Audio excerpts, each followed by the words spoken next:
Take us to school. What happened? What did they say? Well, this was a chance for the president and FBI Director Kash Patel to highlight what they say are successes in their efforts to combat crime in some American cities where they say the local governments are not doing the proper job. This often focuses on Chicago and Portland. There's talk about dispersing or deploying police to Memphis. The president famously did it in Washington, D.C., which is sort of under federal purview anyway. But the efforts here seem to be paying some dividends. That there is a drastic reduction in crime, specifically violent crime, drug crime, organized crime in these cities. Something that federal law enforcement would have tackled anyway. Now the governors of those states and mayors of those cities are saying, well, crime was coming down anyway. The feds aren't needed. We didn't ask for this, so on and so forth.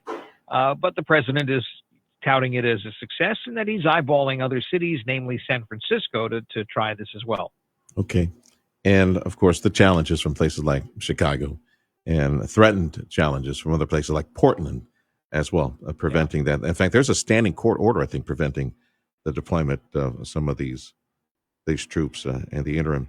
I guess expect the next headline, right, on appeal to see if that is reversed. That's what, right? That's what I'm looking for. I would think so. Right. Yeah, they're probably on appeal. 10-4. Thank you, Evan Brown for Fox News out of Florida. The time is 9:44. The Sergio Show on News Talk 710 KURV. Freddie, did you want to do this? No. Okay. But we still will be able to, right? Yeah. Okay. Look, their producer Freddie. Is de ganas, Freddie. It's like when he feels generous, he feels good, he'll give away some family 4-packs to the Fiesta de Palmas at the McAllen Convention Center. So just stick around and I'll tell you when Freddie is, he's feeling it. Right now he's not feeling it. He's kind of stingy right now. Yeah. Dr. Mario Salinas, Superintendent of Schools for Edinburgh CISD. My friend Mario is back in step by step.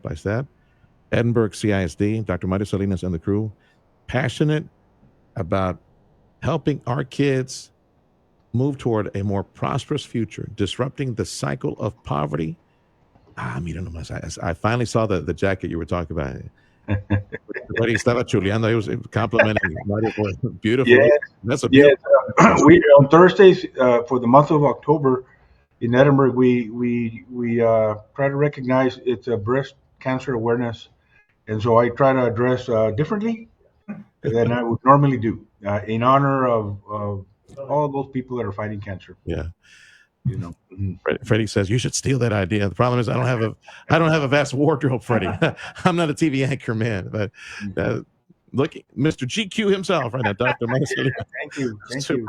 Before we get into these topics, I do want to say that I no longer watch the pathetic Cowboys. I'm off of that bandwagon. I promised my wife that I will not see him for the rest of this season. I'm off the bandwagon. I just want to put it out there. What did you do, Mario? Did you break the television? Did you pull something out of it? Throwing a rock at the TV. So my wife told me go to the park and walk. The TVs are generally cheap, Mario. You just replace it. Next time you throw like a lamp or something at it, have your wife record it. Post it online TikTok, and you can monetize it. You can make a lot of money with being one of those folks that are break. Anyway, it tells me that the Cowboys are not good for my health, so I'm not going to watch them anymore. That's true. That is true. They'll work on your blood pressure. Yeah. Let's talk about changing the course of our babies. One of the things for us, Sergio, and you know it very well, in the Rio Grande Valley, poverty is prevalent, right? And in Edinburgh, CISD, our community, it's no different. Significant populations, significant numbers of our children live in poverty, and it's a prime opportunity for us to make a difference in the children's lives for the better. And all the programs that we promote, beginning with a 3-year-old and 4-year-old program, all with the end in mind, to get children that are all children, right? But many of our children that come to our schools, over 50%, according to the Texas Education Agency, are living poverty. And we want to make a difference. Wow. And we want these children to learn to read and to write and to do math, and eventually, as adults, live a high quality life like we want for our own children. And so all these programs that we have, we feel that is part of the formula to interrupt that cycle. Let me take it back again. Repeat that number. How many in our district, Edinburgh? Probably over 50% of our children. 50%. Not probably. Yeah. Over 50% of our children, according to the Texas Education Agency, are economically disadvantaged. All right. And now we live in wonderful, prosperous times in South Texas where if we start early and put them on the right path, these kids will never know what some of us, our parents and grandparents knew as far as a way of life in South Texas. We have real world, real market, real capital investment in the valley, technology, traditional energy, rockets flying into space, all those wonderful things. So let's start early. And I know you do at Edinburgh CISD, helping them to lay the foundation for education by reading. Pre-K 3, pre-K 4. Tell me about that. Right. You, Sergio, in your heart know that the answer to breaking the cycle of poverty is through a high quality education. You know that. Amen. It's in your heart, and I know you know that. And so do we. And when all the studies will tell you, and you don't even need to be a professor, a college professor, to know that if you start children with a formal education, the earlier you start, the better chance that they have to acquire a degree, a college degree. And that's what we want for our students. And that's the reason why we promote our pre-K 3 program so heavily, because we know that if we give our children a head start, especially the children that live in poverty, this 3-year-old program will make more of an impact than if it's another child. And you have seen the results? We have 2 years ago at our General Assembly, where we kick off the year, we had 2 little girls that went to the 3-year-old program read to 5,000 people, read from a book. So we firmly believe that our 3-year-old classes with highly qualified teachers and certified teachers and aides make a difference, and they do, and we've seen it. It's a great program to have, and it's probably the most popular program that we have, period, in our school district. Yeah, I hope and pray it leads to terrific academic success for a lot of these babies that are given the advantage to learn how to read and understand the materials early on. And we're seeing it at Edinburgh CISD. I've said it so many times. I think ECISD is a model for Texas and for the nation, for that matter. Focus early, and we're getting some results. These babies reading already, hopefully make it easier for them to study, read, write, near future, everything from math and sciences, everything else. Let's talk about some of the other academic offerings. Yeah, go ahead, sir. Right. The other end of the spectrum, Sergio, the other end of the spectrum, we got the 3-year-olds. And then at the other end of the spectrum, we have the collegiate high school partnership with UTRGV, and you are somewhat familiar with that. Mm-hmm. That's also is part of our formula to interrupt the cycle of poverty. A child graduates from that high school, more than 50% of our children that go there are classified as economically disadvantaged. They're going to get a head start on a college education.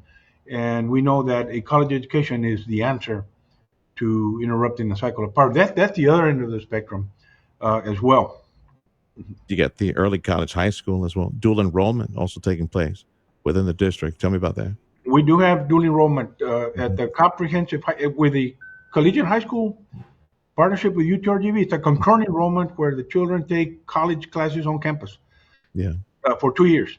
At the comprehensive high school, we partner with STC for children that want an associate degree through that institution. And last graduation, last spring, 161 students from Edinburgh CISD had graduated with a high school diploma and an associate degree from South Texas College as well.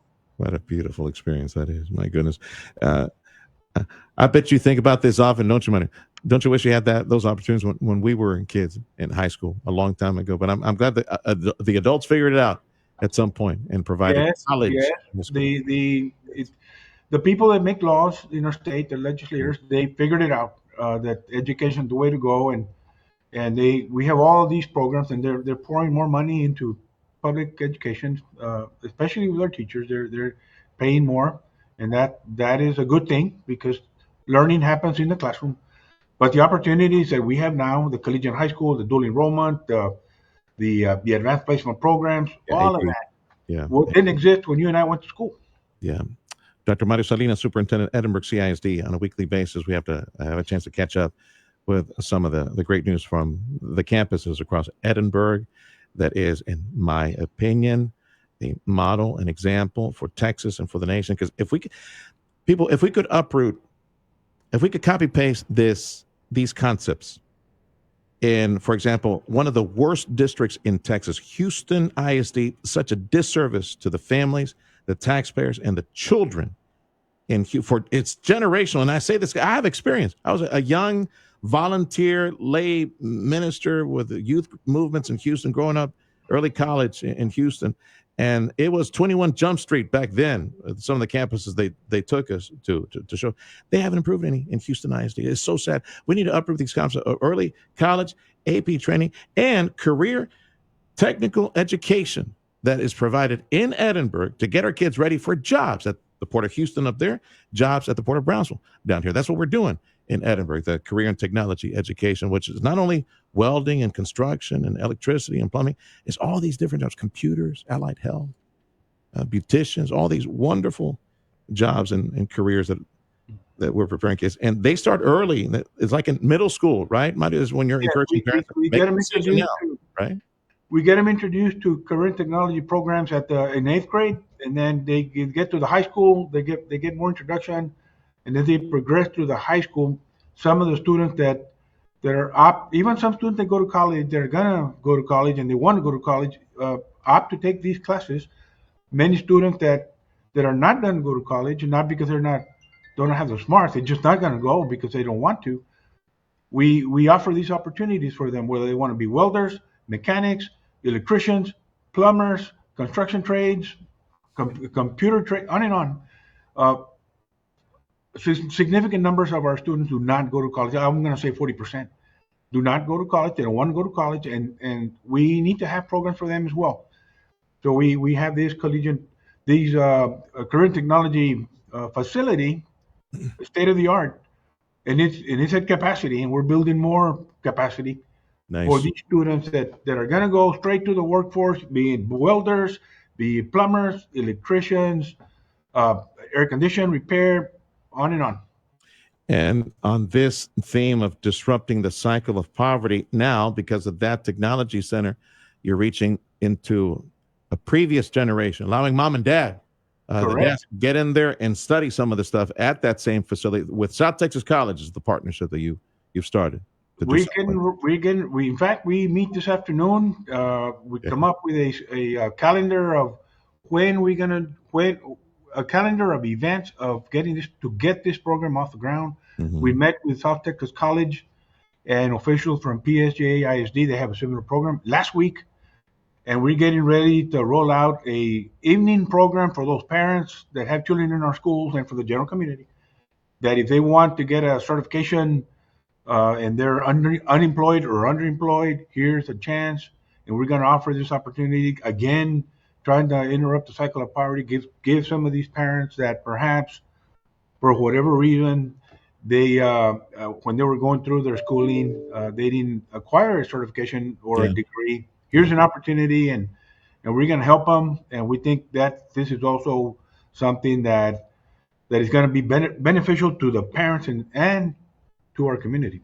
As soon as you iron out all those details, let's do this on the early morning show, 7 o'clock. People driving around to those lower paying jobs, maybe get through to some of them, how they can register over at the South Texas Yes, College. I'd love to come out on your show with the details and how to put it out to the community that we're open for business.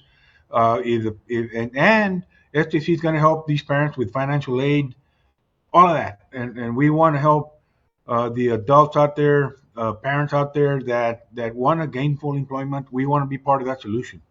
When you iron out, text me, and that way we could put some of them in the calendar, get you on the morning I'd show. love to do that. Breakfast taquitos I'd love to and do that. Shipley's donuts, and get you in the studio Yes. to talk about that. Right? Yes. Yeah, you're gonna bring that, right, Freddie, for that morning show? Yeah, Freddie says he'll bring the donut. Freddie says bring that jacket with you. No, but it's got to be a Thursday though. Okay. And it's got to be, that's what we want to do. Hey, quick mention. I got about a minute left. Of course, all the super successful state championship programs, after school programs. Quick mention of that over at Edinburgh. Yes, we big proponents of after school program, be it fine arts, be it athletics, be it UIL. We just believe so strongly that staying after school to enhance your skills, be it soft skills, be it academic skills, it's just, we feel, separates us from all other schools. It's something that we spend resources on, and we believe that we have among the best after school programs in the whole state of Texas. They got the For elementary, middle, and high. Yeah, they've got the state championship medals and trophies to bring Yes. that along. God Yes, bless we you. do. We do Yeah. have state championships Yes, sir. in academics in Edinburgh CISD. Mario, thank you for checking in with me on a weekly basis. Dr. Mario Salinas, Superintendent of Schools for Edinburgh CISD. Edinburgh CISD is open enrollment. So heads up in this entire region, open enrollment. Get your kids in there. Time is Thank we you. got about 30 seconds. Thank you, Mario. Lord Thank willing, you. we'll check with you next week. Got about 30 seconds left. This hour of the program is a service of Chamberlain Roofing and Waterproofing, ChamberlainLTD.com. Stick around. I'll have a chance to share that conversation with Brett Baird. A status report on the family. How's his Wetco doing? He's 18 years old now after like 6 heart operations. Doing great. And of course, yes, he's talking about a new book. That's next hour of the Sergio Show on 710 KURV. It's 10 o'clock. History's unfolding, and you're listening to it on News Talk 710 KURV, Edinburgh, McAllen, Harlingen, Brownsville.